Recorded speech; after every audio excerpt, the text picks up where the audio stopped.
Oke, kita lanjutkan kembali. Kalau tadi kita berbicara media dan teknologi komunikasi, sekarang kita akan membahas tentang komunikasi nonverbal. Ujung kontinum atau rangkaian yang berlawanan dengan media teknologi dan komunikasi canggih adalah komunikasi nonverbal. Adalah penyampaian pesan tanpa kata yang dikirim melalui gerak badan, ekspresi wajah, gerak mata, gerak tangan, nada, dan suara. Karena merupakan respon manusia pada tanpa kata, maka membutuhkan akurasi interpretasi perilaku nonverbal. Komunikasi nonverbal dapat berdiri sendiri maupun bersama-sama atau melengkapi pesan verbal. Bentuk komunikasi nonverbal antara lain bahasa tubuh, kemudian yang mencakup ekspresi wajah, gerak mata, kaki tangan, dan sikap badan. Paralanguage, ungkapan yang sudah menjadi umum di masyarakat, misalnya. Kalau sudah itu berarti penolakan. Kecepatan bicara, kalau sudah ngomel apalagi ibu-ibu gitu kan, wah cepat banget bicaranya, kayak knalpot racing, kenceng banget, kenceng dan cepat. Kalau sudah ada ibu-ibu ngomongnya kenceng, cepat, udah pasti lagi marah tuh, nonverbal tuh, ya.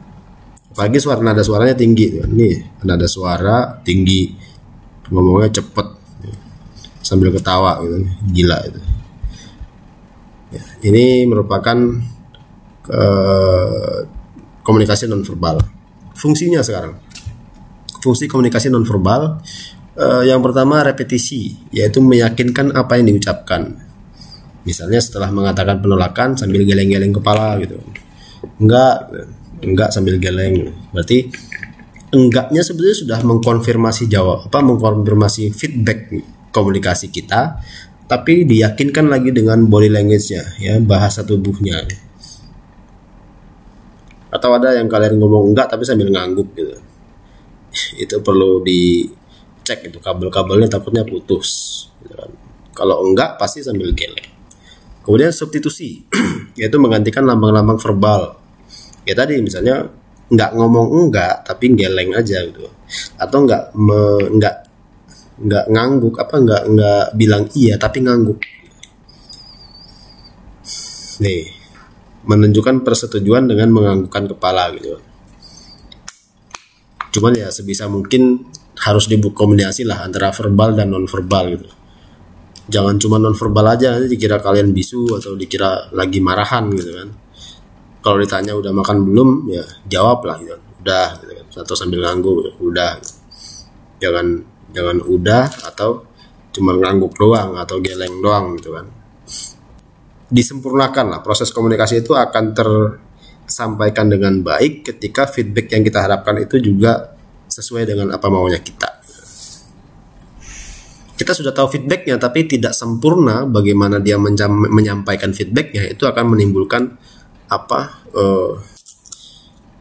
kekecewaan dari si komunikatornya, ya. Ngangguk doang, ngomong kayak gitu. Apalagi kalau lagi marahan gitu kan, wah tuh, komunikasinya tidak berjalan dengan efektif. Kemudian kontradiksi, menolak pesan verbal atau memberi makna yang lain terhadap pesan verbal, misalnya memuji prestasi teman dengan mencibirkan bibir seraya berkata hebat, kau memang hebat. Contohnya misalnya datang terlambat gitu kan, 5 menit lagi udah bubar kelasnya gitu, tiba-tiba datang gitu. Dosennya langsung nepuk pundaknya, rajin banget bocah. Itu kan sebetulnya sindiran halus gitu kan, menunjukkan kontradiksi dari kondisi yang sebenarnya. Dia tuh datang terlambat sebetulnya, nggak usah masuk sendiri sekalian, kenapa gitu. Tiba-tiba masuk, kita sudah harus persiapan mau pulang, dia masuk. Ya udah, nonverbal aja. Ya, karena dosen ditahan untuk tidak marah, ya udah. Tepuk aja pundaknya, cuman agak kenceng mungkin ya. Rajin banget gitu. Itu kontradiksi. Komplement, melengkapi dan memperkaya makna pesan nonverbal. Ya. Air mata nih maksudnya. Air mata menunjukkan tingkat penderitaan yang tidak terungkap dengan kata-kata. Kok sudah nangis, air matanya kenceng keluarnya gitu kan, berarti itu menunjukkan bahwa dia tuh lagi menderita banget gitu, menderita semenderita-menderitanya gitu. Jadi sebagai komplementer, komplement repetisi kurang lebih ya sebetulnya, tapi komplement itu lebih kepada penekanan, memperkaya ya. Kalau tadi itu menekankan, kalau ini memperkaya. Kemudian ada aksentuasi, menegaskan atau menggarisbawahi pesan verbal, ya. Teriak gitu kan, tapi sambil gebrak meja, ya. Mengungkapkan betapa jengkelnya Anda dengan memukul meja. Ngomongnya udah kata-kata kotor gitu kan, sambil dibarengi dengan menggebrak meja. Verbalnya itu kata-katanya, gebrak mejanya itu merupakan non-verbal sebagai bentuk aksentuasi, negesin bahwa dia tuh marah gitu. Kalau ibu-ibu nih kadang agak ribet, soalnya apa?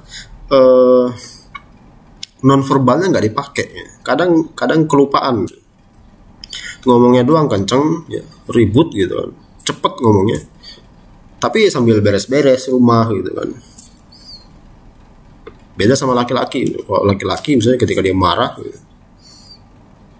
dia akan teriak gitu kan, dia akan meluapkan kemarahannya sambil penggebrak meja kayak apa kayak gitu kan. Itu yang namanya aksentuasi gitu. Aksentuasi itu bisa dicontohkan oleh laki-laki kebanyakan ya. Kalau perempuan kadang ngomelnya doang yang kenceng, tapi ya itu sambil beberes rumah gitu, sambil nyapu, sambil nyuci piring atau apa gitu kan, bakar-bakar rumah gitu. Ya.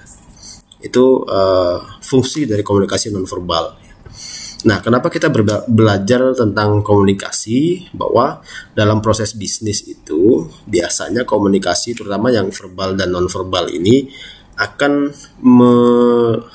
menggambarkan bagaimana performa kita dalam menghadapi orang. Orangnya bisa macam-macam, pimpinan bisa, bawahan bisa, kemudian yang lateral, yang setara gitu bisa, juga customer ya. Ketika kita tidak dibekali dengan kemampuan komunikasi yang baik, maka kita tidak bisa mengefektifkan waktu kita menginformasikan produk-produk kita kepada pelanggan misalnya. Kita tidak bisa menyampaikan apa yang jadi kebijakan perusahaan melalui middle manager kepada low manager misalnya. Ya.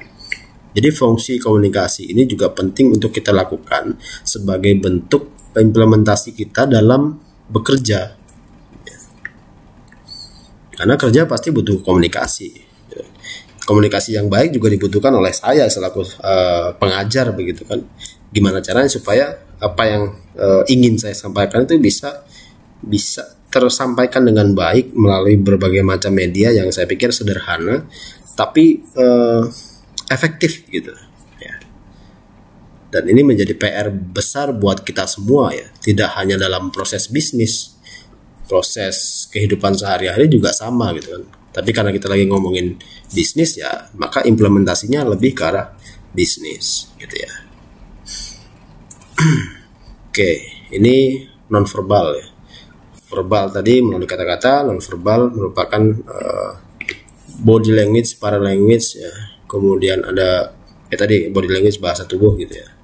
Dengan berbagai macam fungsinya tadi ya.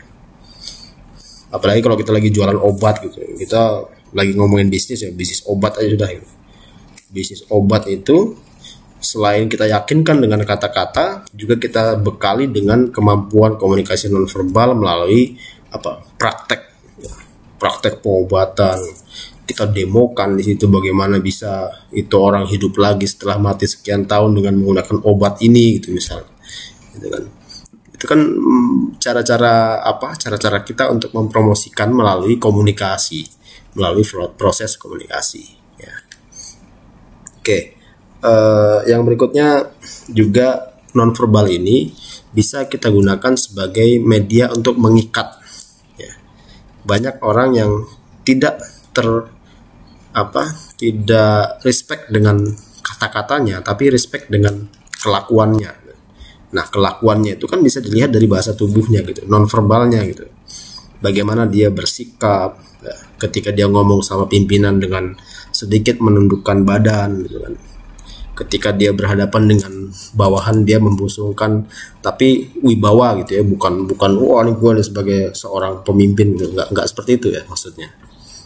Juga dengan konsumen, bagaimana dia bersikap